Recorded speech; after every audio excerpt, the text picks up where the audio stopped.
No, when people, what I got from that is he's a hater. If you don't know me as a person, let's say you don't like me. Like, you don't know me. Like, you feel me? And I don't give a fuck. Him. Everybody in the Queen, I mean, win. Fuck. Gervonta Davis speaking about you. Is that ever a possible fight? Yeah, if he want to dare to be great. You know what I mean? Leave them big guys alone. Stop trolling them, right? They're best 147 pounders in the world, and they're the best 140 pounders for a reason. Right after Terence Crawford's stunning victory over Canelo Alvarez, Gervonta tanked. Davis took to X and claimed he could beat Crawford himself. He wrote, "I'll swing on him for real." He doubled down on his confidence, promising to train harder, demanding respect and insisting that a win over Crawford would secure his place among boxing's elite. Instead of joining the chorus of praise for Crawford's historic moment, Davis's remarks came across as dismissive.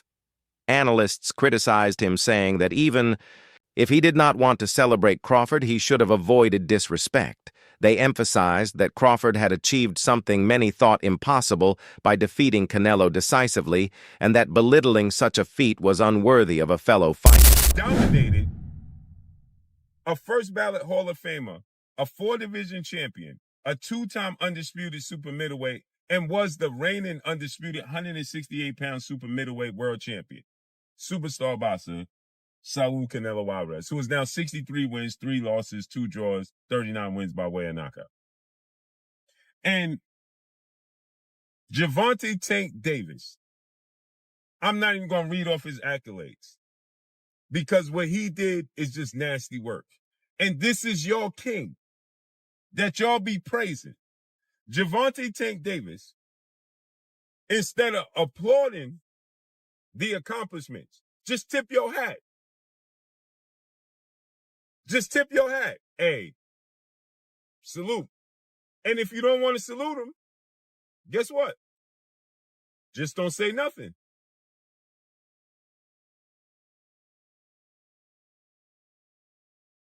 Just don't say nothing. If you don't want to salute that man, just don't say nothing. Right? And so, Gervonta Tank Davis takes to social media because the boxing world is praising Terence Crawford for what he did. After Gervonta Tank Davis, when the fight was announced and when Terence Crawford was saying he wanted to go up from 154 to 168, Gervonta Tank Davis said he was doing it for the money, not for the legacy. This is not the first time Crawford has addressed Davis.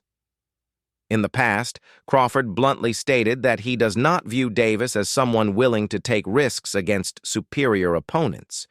He described Davis as more talk than action and admitted he simply does not like him. Crawford said any potential fight between them would carry personal animosity, not just competitive tension. He would never even think about to come up to 154. All right, what about 47, though? Yes, if he get to pick his opponent. But Tank would never come from 35 to 54. Y'all got into it on social media around that time. Is that just you being competitive, like when that happens? Or is man, it like... I just really don't like that dude. Why, though? Because I just don't like him. Like, I really don't like him. That's like just not your cup of tea. That's just not your... I don't like nothing about him. I just feel like, he just one of these little arrogant little dudes that's using what he got to shield him. He got a lot of security guards around him, and he in the limelight and stuff like that. But in certain situations, he wouldn't be acting like that. Do you like him as a fighter, though? Yeah, he's a damn good fighter. Yeah, but like his core personality and his ways. Bill Haney, father and trainer of Devin Haney, also weighed in. He dismissed Davis's comments outright, saying Tank could never replicate what Crawford did. According to Haney, Davis should stop calling out bigger fighters for attention and focus on His own weight class, Haney urged Davis to stay in his lane at 147 pounds. Instead of chasing clout by naming champions, he has no business fighting. Gotta ask your thoughts on Tank saying he'd knock out Terence in 6 rounds. You think he was playing, trolling, what? Selling tickets to his new fight? Was that like his tweets? Like he's Nah, he said it on audio. video. Huh? He said audio. He said it. He's like, if I tap that chin, you know he chinny. Listen, Terrence has already hired us for any of the little guys. Anybody 130, 26, 30, 35, you know, Gary Russell, Tank Davis, you cannot go to get to Terence Crawford without going through us. Rolly Romero, leave Earl Spence alone. You see what I'm saying? You come over here and you get that ass whipping too. You know what I mean? Leave them big guys alone. Stop trolling them, right? They're best 147 pounders in the world. And they're the best 140 pounders for a reason. Trainer Greg Hackett passionately described Crawford's win over Canelo as one of the greatest achievements in modern boxing. He noted that no one since legends such as Bob Fitzsimmons and Henry Armstrong had climbed weight divisions and then dominated. An opponent as revered as Canelo Hackett argued that what made the victory historic was not just the result, but the manner in which Crawford won. It was not a lucky punch or a close decision, but a clinical, undeniable performance, Hackett insisted. That Crawford's place among the all-time greats is now secured, and he urged critics to stop questioning a legacy that Crawford has confirmed with results. For Hackett, this triumph defined greatness itself. Strong, healthy all at the same time. Legendary shit. He goes in there and beats arguably the best fighter or one of the best fighters of his era. Yeah. Regardless of weight class. Yeah. What was your thoughts on the performance? The performance was like clean. Like it was real. It was times where it was close calls. Like it looked like Canelo might, like damn, Canelo might get him right here. You know what I mean? Bud found a way out, slip up out of there. He was working behind his jab real good, footwork real good, you know, setting the pace. He was creating what I like to call spider web in there. You know what I'm saying? That's basically setting traps with your movement. The part I didn't expect was for Canelo to really approach Bud like Bud, you know, like he was just gonna punch on Bud. He was looking. What I mean by that is Canelo when he would hit Bud to his hips or like on the shoulder, because I seen him do it a few times. He was like, Canelo was like looking for those results that he usually get when he do those things. And I was like, I can't believe he looking at Bud like that. Like he really trying to play Bud. I mean, on the low. He know Bud can fight, but it was like, I'm gonna hit, all right, when I hit you on your hips, you gonna act right. I mean, when I hit you on your shoulders, you gonna act right. And you could tell Canelo's been spoiled over the years. Canelo's gotten better, a lot better. And Canelo is a legend for sure. But you could tell he's imposed his will on a lot of guys and won off of his poker face alone.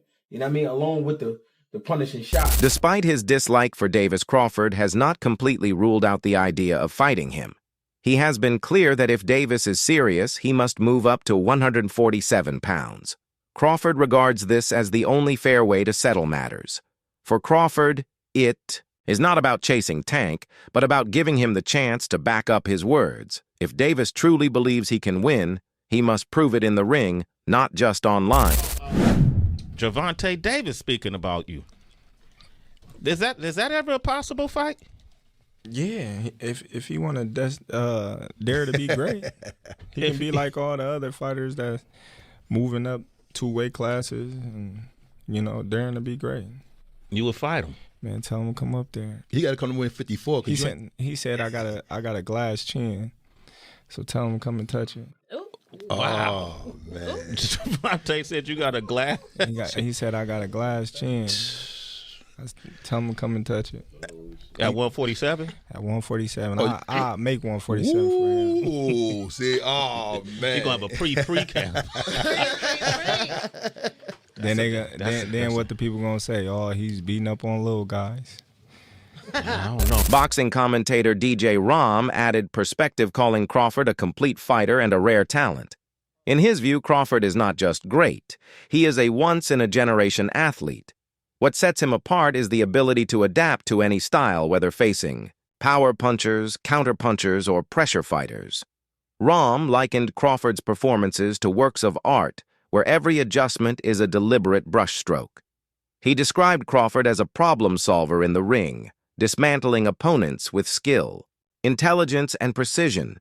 To Rahm, Crawford's dominance cements a legacy that will remain unmatched for years. Clearly, outboxed him like I said he would. You know, Bud is special, man. He can adapt. He can make adjustments. There's nothing he can't do. I was a little worried because in the beginning when the fight was announced, because of Canelo's power, Bud coming up, they're like, oh, he come up 2 weight classes. I consider it he came up 3 because he only had one fight at 154. Yeah, one fight at 54. Yeah, right. So I feel like it's 3 weight classes in 2 fights. Right. Yeah. So with that right there, that was a big thing because Canelo is strong. Canelo does hit hard. He got power, and he's comfortable at 168. You understand what I'm saying? He's more comfortable. I didn't know if the weight was going to do something to Bud, but I know there was ways that he could outbox him easily.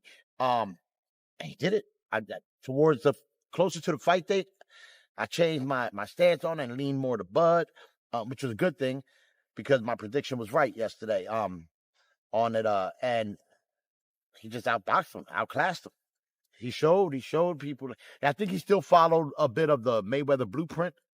You know, Canelo has to plant his feet all the time to throw off his powers, let off his power shots. He has to just make that quick stop. It's real quick, like a millisecond. But that's all Bud needs to move out the way.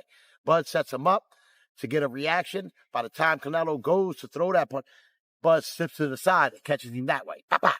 It's too late. You know what I mean? For Canelo to his planning of the feet to throw his power punches, if more people figure that out and really take that into consideration in their training camps, I think he would have more losses. But a lot of them fear the power, like a skull. Even after such an extraordinary accomplishment, some analysts noted that Crawford still was not receiving full credit. They argued that part of this stems from favoritism toward Canelo, who has long been adored in Mexico and beyond. Others observed that as an African-American fighter, Crawford has faced unfair bias. For these analysts, the reaction to his win highlighted deeper issues of popularity race and perception in boxing. Especially enough for a guy that's come 2 to 3 weight divisions lower. Well, so you would be asking a guy to literally just stand there like this new slap exercise. Slap me and I slap you. That's not boxing. And that's extremely sour grapes. And my advice to you is this. Although most times people will stay on cold, there's exceptions to the rules where people will say, I'm not going that far.